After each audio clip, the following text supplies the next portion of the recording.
Hello mga mi! Tara samahan nyo akong magbalat nitong napakalaking mangga. Binili ko to nung sang araw mga mi. Green pa siya nung binili ko. Kaso nga lang dahil sa hindi ko siya nakain right away. Ngayon ko lang siya naalala na mayroon pala akong biniling mangga. Ayun, nung nakita ko yellow na siya mga mi. Pero hindi naman siya yung sobrang hinog. Matigas pa naman siya ng koonte. Kaso nga lang, mas masarap sana kapag green pa. Tapos, isasawsaw mo siya sa toyo na mayroong konting asukal. Diba? Ang sarap nun mga mi. Pero anyway, pagtsatsagaan ko na lang itong yellow na mangga kasi mag-isa lang ako dito sa bahay mga mi. Tapos gusto kong manood ng movie while kumakain tayo ng napakalaking mangga. Kaya ayan, binabalatan natin at hirap na hirap akong magbalat ng manggang ito kasi nga ang laki niya at hindi kasya sa kamay ko.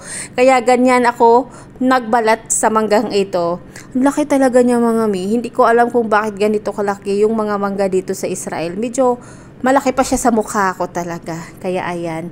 So, ang gagawin ko dito mga mi, hindi ko na siya isasawsaw kasi nga medyo may pagka-yellow na siya. Pero wow, talagang I hope na matamis itong manggang ito kasi kung hindi mga mi, wala, sayang yung binili kong dito dahil medyo may pagkamahal siya. I think yung isang manggang ito ay nasa 1 kilo ata to mga mi kasi nga sobrang malaki talaga siya. As in, sobrang laki. Nalulungkot ako dito mga mi sa bahay kasi mag-isa nga lang ako. Wala akong work sa ngayon. So mag-isa lang ako dito sa bahay. Kaya ang libangan ko dito is manonood ng TV. At the same time, magtutupi ako.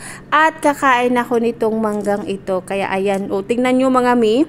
Hiniwa ko na siya. Talagang sobrang yellow na talaga siya. Masarap sana pa kapag green ito. Kaso lang, wala. Nakalimutan kong kainin. Kaya ayan. Sabi no, ang laki ng buto mga me. Grabe.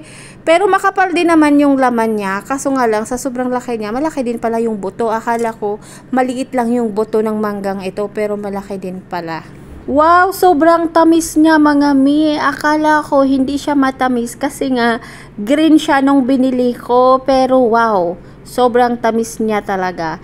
Kaya ayan, ito na mga mi. Pupunta na tayo doon sa harap ng TV at manonood tayo ng movie while kumakain ng manggang ito. So that's for today's mini vlog mga kami. Maraming salamat. Have a good day. Bye bye.